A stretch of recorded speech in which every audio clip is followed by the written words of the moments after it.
నమస్తే BCN news తో మీ ముందున్నది ఆనంద్ రాజ్ కుమార్. ఈనాటి వార్తలను ముఖ్యాంశాలు. దేశం కోసం కేంద్ర మంత్రి పదవికి రాజీనామా చేయడంతో పాటు దేశ సమగ్రత కోసం ప్రాణత్యాగం చేసిన గొప్ప దేశభక్తుడు డాక్టర్ శ్యామ్ ప్రసాద్ ముఖర్జీ. ఆయన వర్ధంతి కార్యక్రమంలో కేంద్ర మంత్రి శ్రీనివాస్ వర్మ.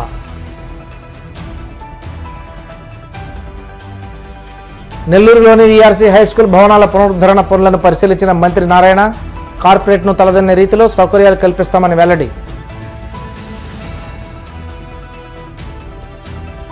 ఆగస్టు 15 నాటికి ఉండిలో అన్న క్యాంటీన్ ప్రారంభించే దిశగా ఏర్పాట్లు చేస్తున్నాం. డిప్యూటీ స్పీకర్ రఘురామ కృష్ణరాజు స్పష్టం.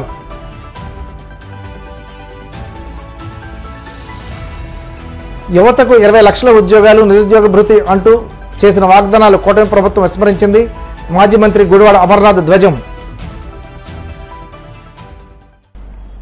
దేశం కోసం కేంద్ర మంత్రి పదవికి రాజీనామా చేయడంతో పాటు దేశ సమగ్రత కోసం ప్రాణత్యాగం చేసిన గొప్ప దేశభక్తుడు డాక్టర్ శ్యామ్ ప్రసాద్ ముఖర్జీ అని కేంద్ర ఉక్కు భారీ పరిశ్రమల శాఖ సహాయ మంత్రి భూపతిరాజు శ్రీనివాస్ వర్మ అన్నారు. భారతీయ జనసంఘ్ పార్టీ వ్యవస్థాపకులు డాక్టర్ శ్యామ్ ప్రసాద్ ముఖర్జీ వర్ధంతి సందర్భంగా సోమవారం పశ్చిమ గోదావరి జిల్లా భీమవరం జిల్లా బీజేపీ కార్యాలయంలో డాక్టర్ శ్యామ్ ప్రసాద్ ముఖర్జీ చిత్రపటానికి కేంద్ర ఉక్కు భారీ పరిశ్రమల శాఖ సహాయ మంత్రి భూపతిరాజు శ్రీనివాస్ వర్మ పూలమాలలు వేసి ఘనంగా నివాళులర్పించారు. ఈ సందర్భంగా శ్రీనివాస్ వర్మ మాట్లాడుతూ శ్యామ్ ప్రసాద్ ముఖర్జీ స్థాపించిన జనసంఘ్ పార్టీనే నేటి భారతీయ జనతా పార్టీ అన్నారు. ఆయన ప్రాణత్యాగం వల్లే కాశ్మీర్ భారత్లో అంతర్భాగంగా ఉందన్నారు. ముఖర్జీ పోరాటం చేసిన ఆర్టికల్ 370 రద్దు చేస్తూ ఆయన లక్ష్య ఉద్దేశాన్ని మోడీ ప్రభుత్వం నెరవేర్చిందన్నారు. శ్యామ్ ప్రసాద్ ముఖర్జీ స్ఫూర్తితో ఆయన ఆశయాలకు అనుగుణంగా పనిచేస్తామన్నారు. ఈ కార్యక్రమంలో నరసాపురం పార్లమెంట్ కన్వీనర్ పేరిచర్ల సుభాష్ రాజు, జిల్లా ప్రధాన కార్యదర్శి అల్లూరి సాయిదుర్గరాజు, భీమవరం నియోజకవర్గ కన్వీనర్ కాగిత సురేంద్ర, భీమవరం పట్నా తూర్పు పడమర విభాగాల అధ్యక్షులు అడబాల శివ, వరిశెట్టి ప్రసాద్, పార్టీ నాయకులు కార్యకర్తలు పాల్గొన్నారు. అనంతరం రాయలం గ్రామంలో శ్యామ్ ప్రసాద్ ముఖర్జీ విగ్రహానికి పూలమాలలు వేసి నివాళులర్పించారు. శ్యామ్ ప్రసాద్ ముఖర్జీ వర్ధంతి సందర్భంగా దేశవ్యాప్తంగా ఆయనకి ఈరోజు ఘనమైనటువంటి నివాళులు అర్పించడం జరుగుతూ ఉంది. అందులో భాగంగా బీజేపీ పశ్చిమ గోదావరి జిల్లా కార్యాలయంలో కూడా ఈ కార్యక్రమాన్ని కార్యకర్తలందరూ పట్టణ ప్రముఖులతో నిర్వహించారు. శ్యామ్ ప్రసాద్ ముఖర్జీ గొప్ప దేశభక్తుడు. దేశం కోసం మంత్రి పదవిని కూడా త్యాగం చేసి ఈరోజు కాశ్మీర్ భారతదేశంలో అంతర్భాగం కావడానికి ప్రాణాలు అర్పించినటువంటి మహానుభావుడు డాక్టర్ శ్యామ ప్రసాద్ ముఖర్జీ. ఏదైతే 1901 జూలై 7 నాడు జన్మించినటువంటి శ్యామ్ ప్రసాద్ ముఖర్జీ అతి చిన్న వయసులోనే 33 సంవత్సరాల వయసులోనే కలకత్తా యూనివర్సిటీ వైస్ ఛాన్సలర్గా నియమించబడ్డారు. ప్రముఖ విద్యావేత్త, విద్యారంగం మీద చక్కటి ఆసక్తి ఉన్నటువంటి పరిస్థితి, దేశం పట్ల చిత్తశుద్ధి, అంకిత భావం ఉన్నటువంటి వ్యక్తి. 1947లో స్వాతంత్రం అనంతరం ఏర్పడినటువంటి మొట్టమొదటి జాతీయ ప్రభుత్వంలో కొంతమంది కాంగ్రెసేతర వ్యక్తులకి కూడా మంత్రివర్గంలో స్థానం కల్పించడం జరిగింది. అందులో శ్యామ్ ప్రసాద్ ముఖర్జీ ఒకరు. ఆయనకు పరిశ్రమల శాఖని కేటాయించినటువంటి సందర్భంలో ఆ రోజుల్లో పెద్ద ఎత్తున పరిశ్రమల విస్తరణకు కృషి చేసినటువంటి వ్యక్తి. హిందుస్థాన్ ఏరోనాటిక్స్ లిమిటెడ్ ఏదైతే ఉందో ఆయన హయంలో ప్రారంభించినటువంటి సంస్థ. ఆ విధంగా దేశం కోసం చిత్తశుద్ధితో పనిచేస్తున్నటువంటి వ్యక్తి. నెహ్రూ గారి యొక్క స్వార్థపూరిత రాజకీయాలకు వ్యతిరేకంగా నెహ్రూ గారు షేక్ అబ్దుల్లా గారితో మిలాఖత్ అయి కాశ్మీర్కి ప్రత్యేకమైనటువంటి జెండా, ప్రత్యేకమైనటువంటి రాష్ట్రపతి, ప్రత్యేకమైనటువంటి ప్రధాని ఉండే విధంగా నెహ్రూ గారు అనుసరించినటువంటి విధానానికి వ్యతిరేకంగా కాశ్మీర్ వెళ్లాలంటే భారతదేశంలో ఏ వ్యక్తి అయినా సరే పర్మిట్ తీసుకుని మాత్రమే వెళ్ళాలి. వాళ్ళ విదేశాలకు వెళ్తే ఏ విధంగా మనం వీసా తీసుకుని వెళ్తామో ఆ విధంగా పర్మిట్ తీసుకున్న వ్యక్తి మాత్రమే కాశ్మీర్ వెళ్లాలనేటువంటి ఒక నిబంధన కారణంగా పెద్ద ఎత్తున వ్యతిరేకించి కాశ్మీర్ భారతదేశంలో అంతర్భాగం అని నొక్కి చెప్పి మంత్రి పదవిని త్యజించి వదిలివేసినటువంటి వ్యక్తి డాక్టర్ శ్యామ్ ప్రసాద్. కాశ్మీర్ భారతదేశంలో అంతర్భాగం ఏదైతే ఆర్టికల్ 370 ఉన్నదో దాన్ని రద్దు చేయాలి. కాబట్టి ఇటువంటి స్వార్థపూర్ణమైనటువంటి రాజకీయాలకు వ్యతిరేకంగా ఒక రాజకీయ శక్తిని ప్రారంభించాలి అనేటువంటి ఆలోచన శ్యామప్రసాద్ ముఖర్జీ గారు కూడా.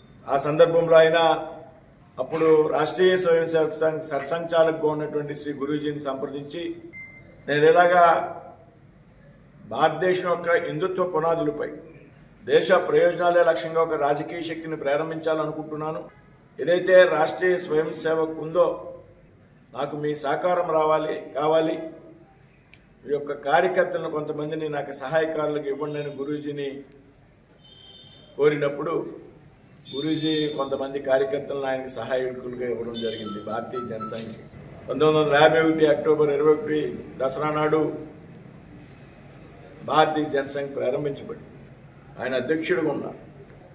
51లో ప్రారంభిస్తే 52లో జరిగినటువంటి ఎన్నికల్లో 3 లోక్సభ స్థానాలు గెలిచింది. దేశంలో వివిధ రాష్ట్రాల్లో 33 అసెంబ్లీ స్థానాలను కూడా శ్యామప్రసాద్ ముఖర్జీ ఆధ్వర్యంలో జనసంఘ్ పార్టీ గెలవడం జరిగింది.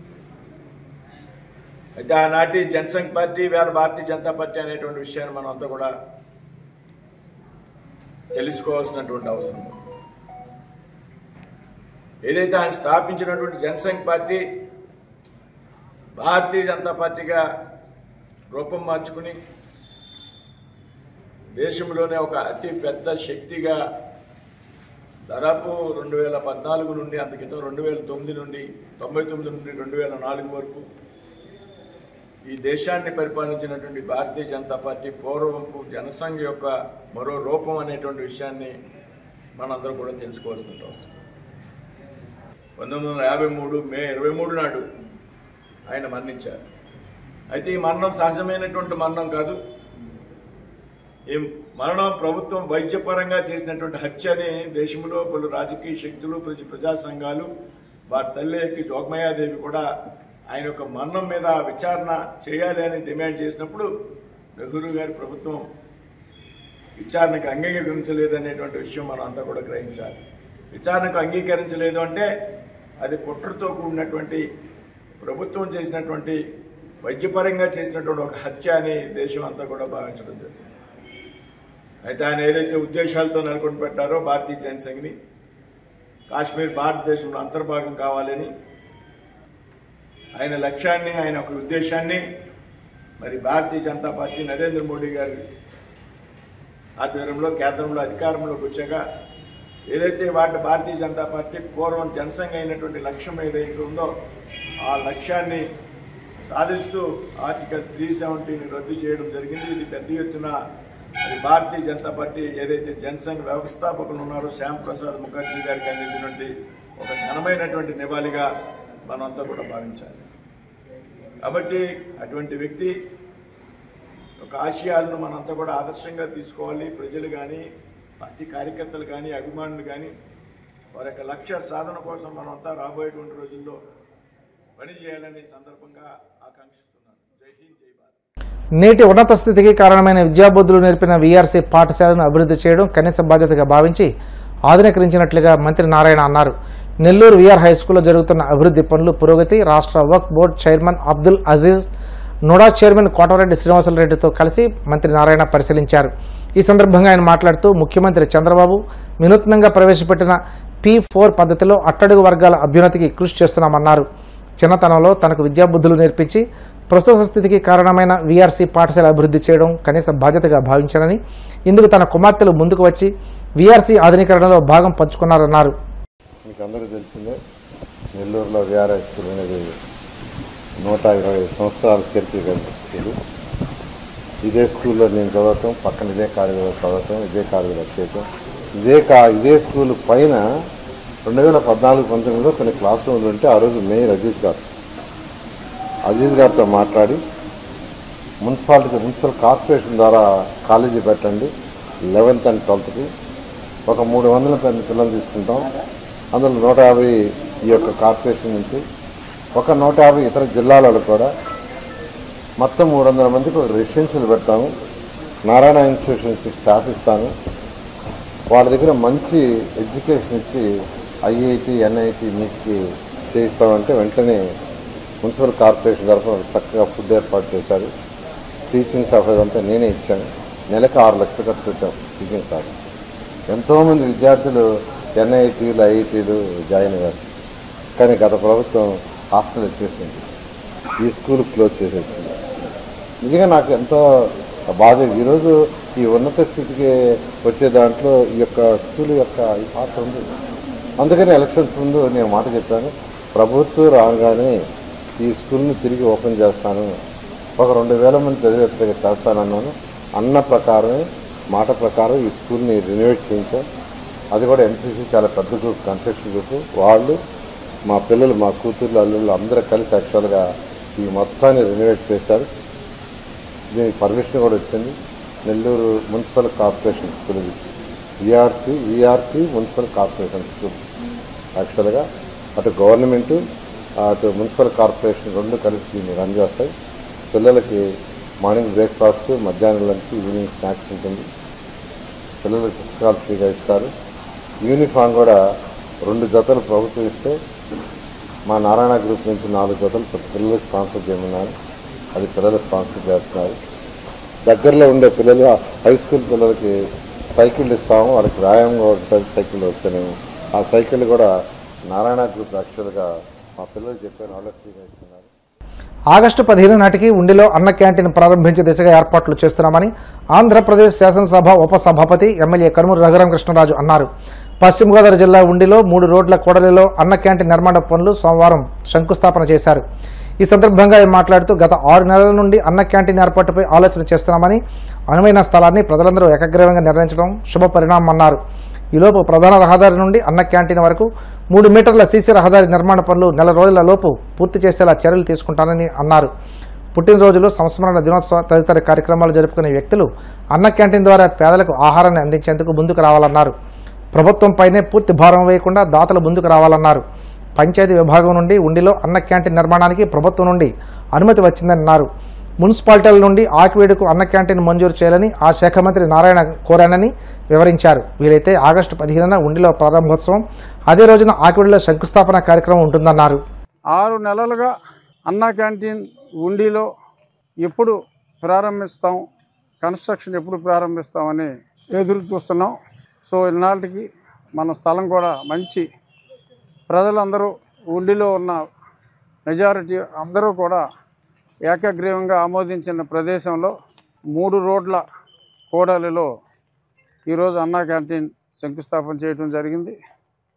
అతి త్వరగా ఆగస్టు 15 స్వాతంత్ర దినోత్సవం రోజు ఇక్కడ దీన్ని ప్రారంభించుకుందాం. ఆ రోజు నుంచి నిరవధికంగా కార్యక్రమాలన్నీ ప్రతిరోజు ఎన్టీ రామారావుని తలుచుకుంటూ అందరికీ, పేదవారందరికీ అతి తక్కువ ఖర్చులో, అలాగే మొత్తం భారం అంతా కూడా ప్రభుత్వం మీద వేయకుండా ఒక టైం టేబుల్ లాగా మనం తయారు చేసి, ఆ టైం టేబుల్లో ఎవరైనా అన్నదానం చేయాలి అని అనుకుంటే వారి పేరు మీద ఆ 5 రూపాయలు కూడా ఛార్జ్ చేయకుండా, వారి పేరు మీద తల్లిదండ్రులు పుట్టినరోజు కావచ్చు, లేకపోతే సంస్మరణ దినం కావచ్చు, విదేశాల్లో ఉన్నవారు ఇక్కడ ఏమీ చేయడానికి వీలు లేకపోవచ్చు, ఈ ఒక ఆర్గనైజింగ్ కమిటీ లాగా వేసుకొని వాళ్ళు ఇన్ఫార్మ్ చేసి ఒక 50% అయినా సరే మనం ప్రజల ద్వారా, అంటే వాళ్ళ పిల్లల బర్త్డే ఎక్కడో పార్టీ పెడుతున్నారు, ఆ పిల్లల బర్త్డే ఇక్కడే చేసుకోవచ్చు, వీళ్ళందరికీ, పేదలందరికీ భోజనం పెట్టవచ్చు. అలాగే ఒక 50% స్లాట్లని మనం చేయగలిగితే రాబోయే రోజుల్లో ప్రతి మండల కేంద్రంలో కూడా ఒక అన్న క్యాంటీన్ని మనం ఏర్పాటు చేసుకునే అవకాశం ఉంటుంది. ప్రభుత్వాన్ని కూడా మనం అడగడానికి ఉంటుంది. ఇది పంచాయతీ కేటగిరీలో మనకి ఇది వచ్చింది. త్వరలో మంత్రి గారు నారాయణ గారితో కూడా మాట్లాడా, త్వరలో ఆకివీడులో కూడా, దీని తర్వాత ఆకివీడులో కూడా ప్రారంభించడం జరుగుతుంది. వీలైతే మరి ఆగస్టు 15కి ఇది ప్రారంభం, దాని శంకుస్థాపనకి వీలవుతుందేమో. నేను కూడా మున్సిపల్ శాఖ మంత్రులతో మాట్లాడి చర్యలు తీసుకుందాం. సో మీరందరూ కూడా చూస్తూ ఉండండి. మరి ఎక్కడైనా ఆలస్యం అవుతుందేమో, ఆగస్టు 15 టార్గెట్ రీచ్ అవ్వేమో అని అనుమానం ఉంటే ఆ కాంట్రాక్టర్ని పట్టుకుందాం, కంప్లీట్ చేద్దాం. ఖచ్చితంగా ఆగస్టు 15న మళ్ళీ ఇదే కూడల్లో కలుద్దాం. ఈలోపు ఇటు నుంచి ఇటు 3 మీటర్లో సిమెంట్ రోడ్డు అయితే నేను ప్రారంభింప చేస్తా. ఒక 1 monthలో ఈ రోడ్ కంప్లీట్ చేస్తాను. ఇప్పుడు కాసేపు ప్రకటనలు.